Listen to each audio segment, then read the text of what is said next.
Test 1. Part 1. You will hear a woman called Jan phoning a man about their local conservation group. First, you have some time to look at questions 1 to 5.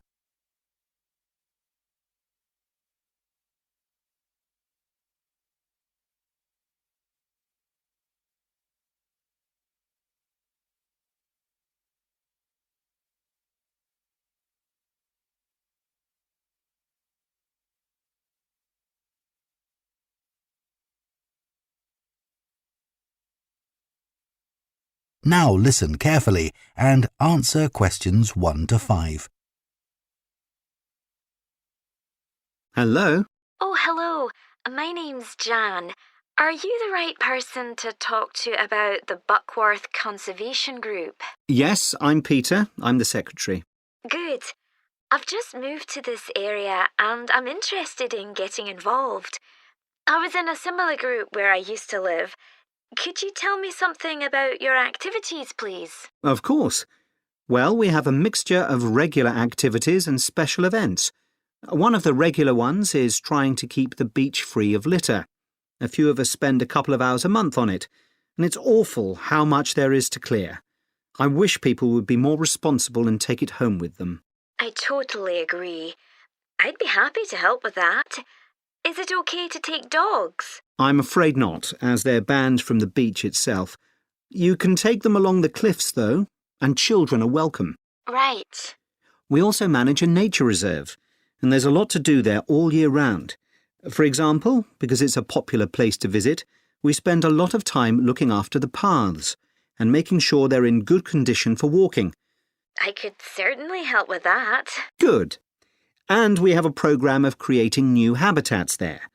We've just finished making and installing nesting boxes for birds to use, and next we're going to work on encouraging insects. They're important for the biodiversity of the reserve. They certainly are. Oh, and we're also running a project to identify the different species of butterflies that visit the reserve. You might be interested in taking part in that. Sure. I was involved in something similar where I used to live, counting all the species of moths. I'd enjoy that. Another job we're doing at the reserve is replacing the wall on the southern side, between the parking area and our woodshed. It was badly damaged in a storm last month. Okay. Before you hear the rest of the conversation, you have some time to look at questions 6 to 10.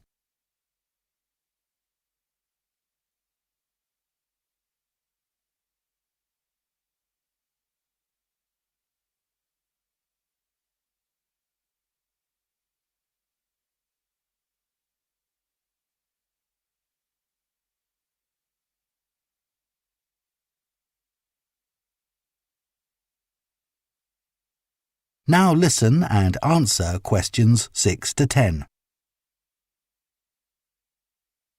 Then, as I said, we have a programme of events as well, both at the weekend and during the week. Right. I presume you have guided walks. I'd like to get to know the local countryside as I'm new to the area. Yes, we do. The next walk is to Ruston Island a week on Saturday. We'll be meeting in the car park at Dunsmore Beach at low tide. That's when the sands are dry enough for us to walk to the island without getting wet. Sounds good. The island's a great place to explore. It's quite small and it's got a range of habitats. It's also an ideal location for seeing seals just off the coast or even on the beach. Okay. And is there anything we should bring? Like a picnic, for instance? Yes, do bring one, as it's a full-day walk. And of course, it'll be wet walking across and back, so make sure your boots are waterproof. I must buy a new pair. There's a hole in one of my current ones. Well, I'd definitely like to come on the walk. Great. Then later this month, we're having a one-day woodwork session in Hopton Wood. I've never tried that before.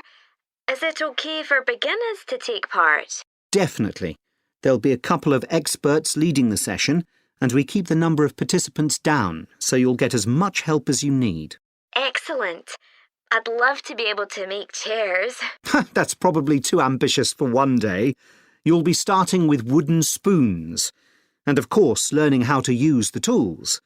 And anything you make is yours to take home with you. That sounds like fun. When is it?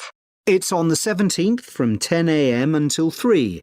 There's a charge of £35, including lunch, or £40 if you want to camp in the wood. I should think I'll come home the same day. Well, I'd certainly like to join the group. It sounds like you've got... That is the end of Part 1.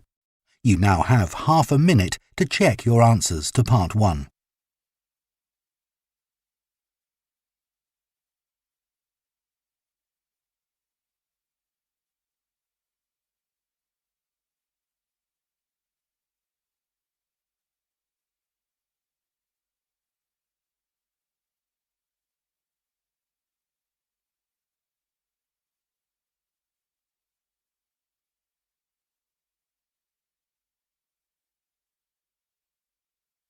Part 2. You will hear a tour guide, Lou Miller, speaking to a group of people about a boat trip they are going to take around the Australian island of Tasmania. First, you have some time to look at questions 11 to 14.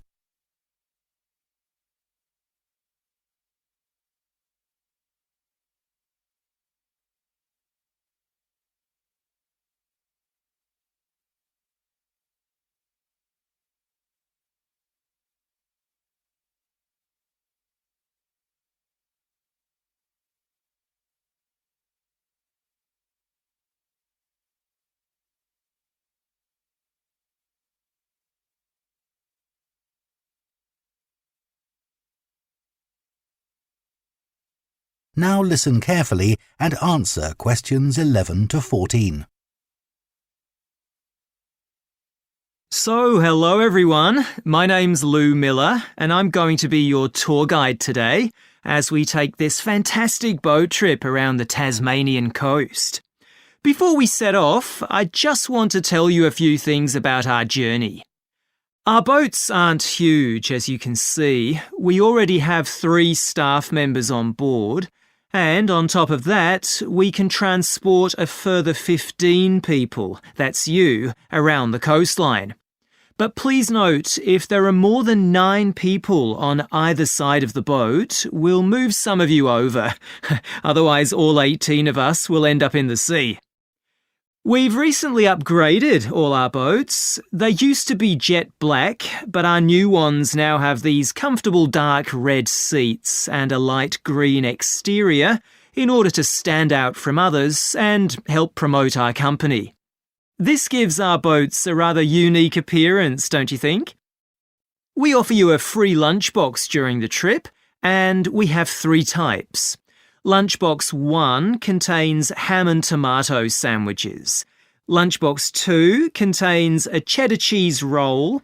And Lunchbox 3 is salad-based and also contains eggs and tuna. All 3 lunchboxes also have a packet of crisps and chocolate bar inside. Please let staff know which lunchbox you prefer. I'm sure I don't have to ask you not to throw anything into the sea. We don't have any bins to put litter in, but Jess, myself or Ray, our other guide, will collect it from you after lunch and put it all in a large plastic sack. Before you hear the rest of the talk, you have some time to look at questions 15 to 20.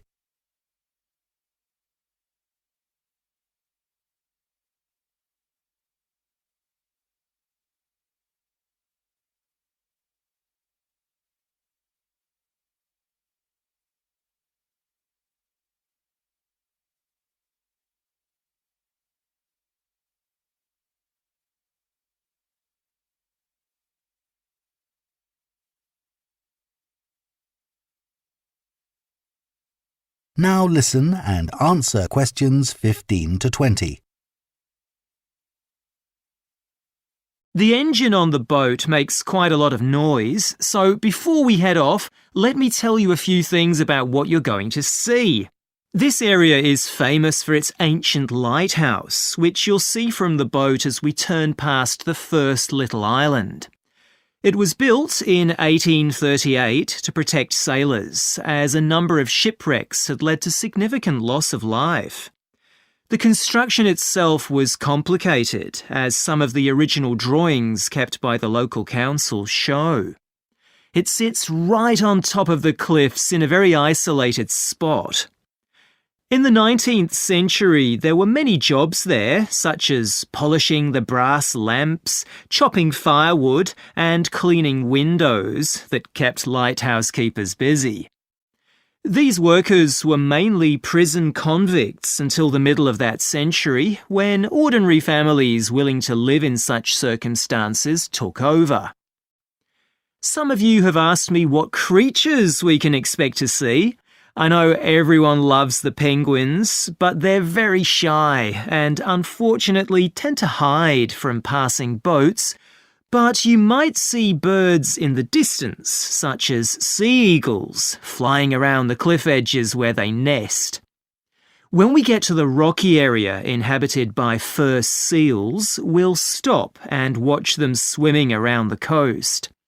They're inquisitive creatures, so don't be surprised if one pops up right in front of you. Their predators, orca whales, hunt along the coastline too, but spotting one of these is rare. Dolphins, on the other hand, can sometimes approach on their own or in groups as they ride the waves beside us. Lastly, I want to mention the caves. Tasmania is famous for its caves, and the ones we'll pass by are so amazing that people are lost for words when they see them. They can only be approached by sea, but if you feel that you want to see more than we're able to show you, then you can take a kayak into the area on another day, and one of our staff will give you more information on that. What we'll do is to go through a narrow channel past some incredible rock formations, and from there we'll be able to see the openings to the caves, and at that point we'll talk to you about what lies beyond. That is the end of Part 2. You now have half a minute to check your answers to Part 2.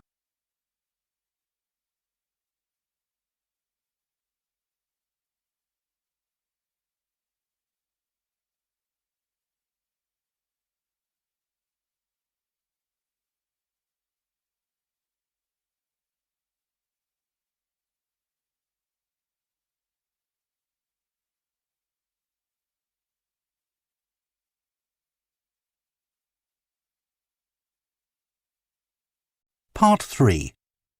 You will hear two veterinary science students called Diana and Tim discussing their work placements and their course modules. First, you have some time to look at questions 21 to 26.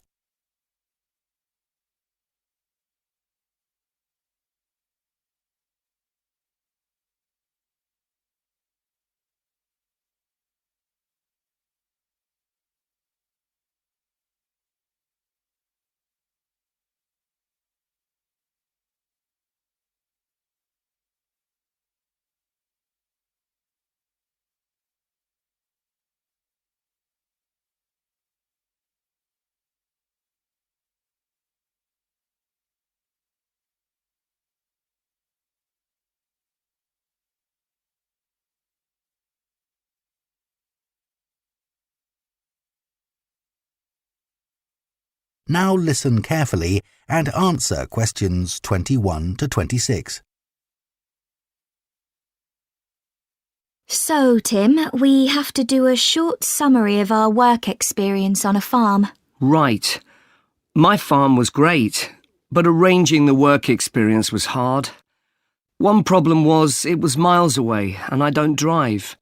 And also, I'd really wanted a placement for a month, but I could only get one for 2 weeks. I was lucky. The farmer let me stay on the farm, so I didn't have to travel. But finding the right sort of farm to apply to wasn't easy. No, they don't seem to have websites, do they? I found mine through a friend of my mother's, but it wasn't easy. No. My farm was mostly livestock, especially sheep. I really enjoyed helping out with them. I was up most of one night helping a sheep deliver a lamb. On your own? No, the farmer was there, and he told me what to do. It wasn't a straightforward birth, but I managed. It was a great feeling to see the lamb stagger to its feet and start feeding almost straight away, and to know that it was okay. Then another time, a lamb had broken its leg, and they got the vet in to set it, and he talked me through what he was doing. That was really useful. Yes, my farm had sheep too. The farm was in a valley and they had a lowland breed called Suffolks, although the farmer said they'd had other breeds in the past. So were they bred for their meat? Mostly, yes. They're quite big and solid. My farm was up in the hills, and they had a different breed of sheep. They were Cheviots. Oh, I heard their wool's really sought after. Yes, it's very hard wearing, and they use it for carpets. Right. I was interested in the amount of supplements they add to animals' feed nowadays. Like, even the chickens got extra vitamins and electrolytes in their feed. Yes, I found that too. And they're not cheap. But my farmer said some are overpriced for what they are, and he didn't give them as a matter of routine, just at times when the chickens seemed to particularly require them. Yes, mine said the same. He said certain breeds of chickens might need more supplements than the others, but the cheap and expensive ones are all basically the same. So, did your farm have any other livestock, Diana? Yes, dairy cows. I made a really embarrassing mistake when I was working in the milk shed. Some cows had been treated with antibiotics, so their milk wasn't suitable for human consumption, and it had to be put in a separate container. But I got mixed up, and I poured some milk from the wrong cow in with the milk for humans, so the whole lot had to be thrown away. The farmer wasn't too happy with me. I asked my farmer how much he depended on the vet to deal with health problems. I'd read reports that the livestock's health is being affected as farmers are under pressure to increase production. Well, he didn't agree with that, but he said that actually some of the stuff the vets do, like minor operations, he'd be quite capable of doing himself. Yeah, my farmer said the same, but he reckons vet skills are still needed. Before you hear the rest of the conversation, you have some time to look at questions 27 to 30.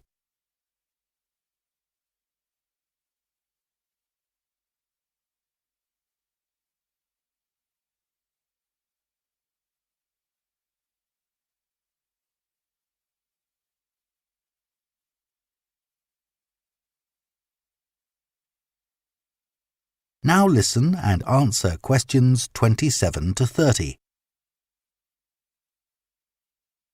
Now we've got to give a bit of feedback about last term's modules. Just short comments, apparently. Shall we do that now? OK, so medical terminology. Well, my heart sank when I saw that, especially right at the beginning of the course, and I did struggle with it. I thought it'd be hard, but actually I found it all quite straightforward. What did you think about diet and nutrition? OK, I suppose. Do you remember what they told us about pet food and the fact that there's such limited checking into whether or not it's contaminated?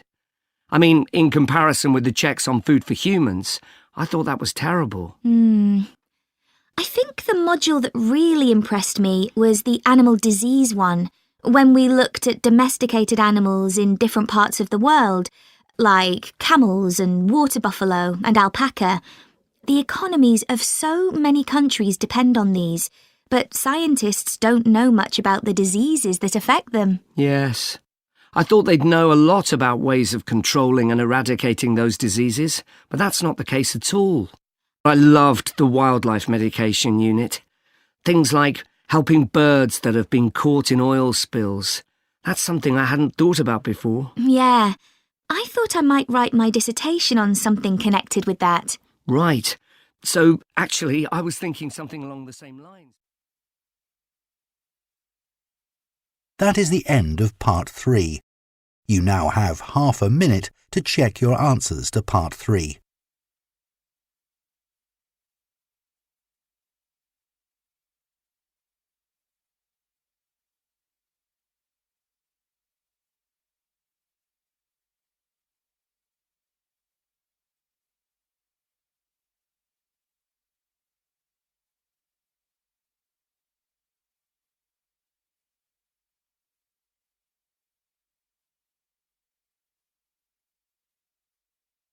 Part 4.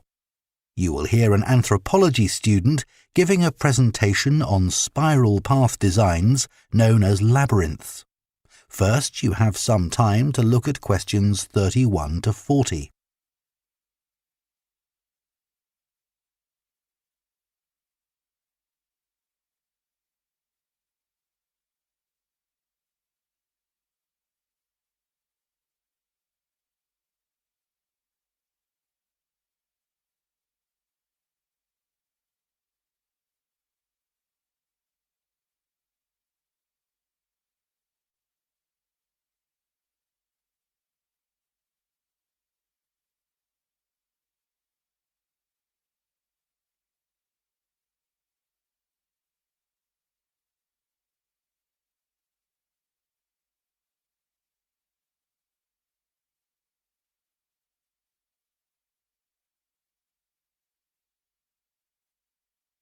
Now listen carefully and answer questions 31 to 40.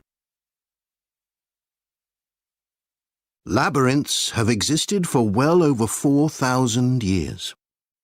Labyrinths and labyrinthine symbols have been found in regions as diverse as modern-day Turkey, Ireland, Greece, and India. There are various designs of labyrinth, but what they all have in common is a winding spiral path which leads to a central area. There is one starting point at the entrance, and the goal is to reach the central area.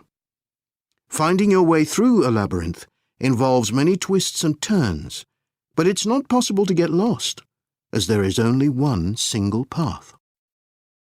In modern times, the word labyrinth has taken on a different meaning and is often used as a synonym for a maze.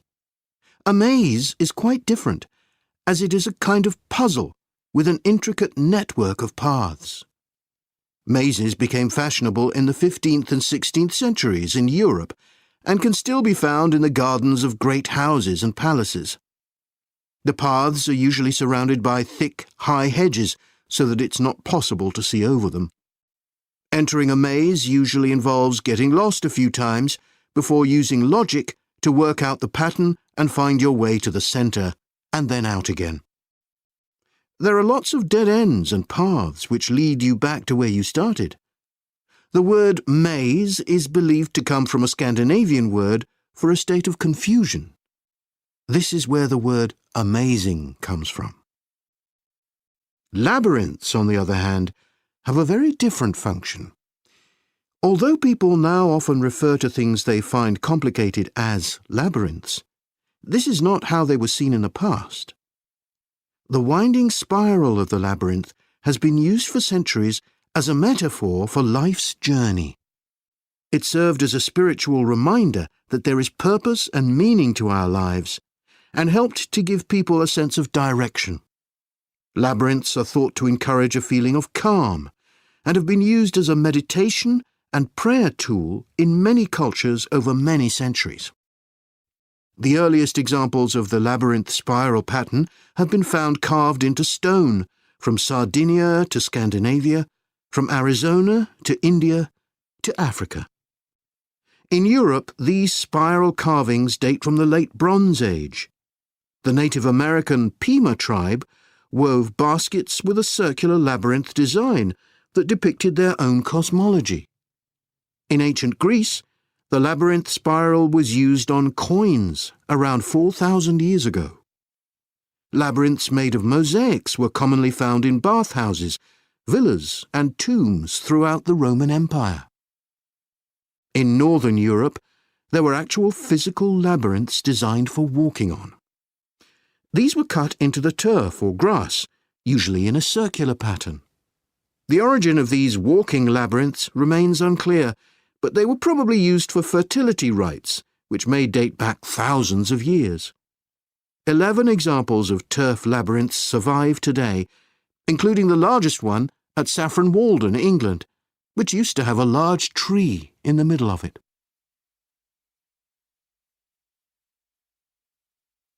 More recently, labyrinths have experienced something of a revival. Some believe that walking a labyrinth promotes healing and mindfulness, and there are those who believe in its emotional and physical benefits, which include slower breathing and a restored sense of balance and perspective. This idea has become so popular that labyrinths have been laid into the floors of spas, wellness centres, and even prisons in recent years. A pamphlet at Colorado Children's Hospital informs patients that walking a labyrinth can often calm people in the midst of a crisis. And apparently, it's not only patients who benefit. Many visitors find walking a labyrinth less stressful than sitting in a corridor or waiting room. Some doctors even walk the labyrinth during their breaks. In some hospitals, patients who can't walk can have a paper finger labyrinth brought to their bed. The science behind the theory is a little sketchy, but there are dozens of small-scale studies which support claims about the benefits of labyrinths. For example, one study found that walking a labyrinth provided short-term calming, relaxation and relief from anxiety for Alzheimer's patients. So what is it about labyrinths that makes their appeal so universal?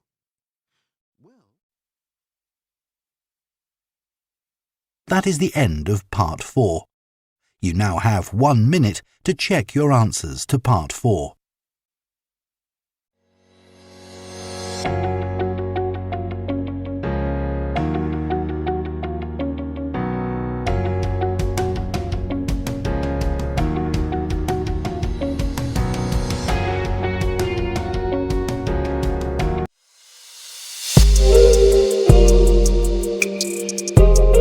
Subscribe to my channel and also hit the bell icon so you never miss the new video, cause whenever we upload the new video you will get the notification.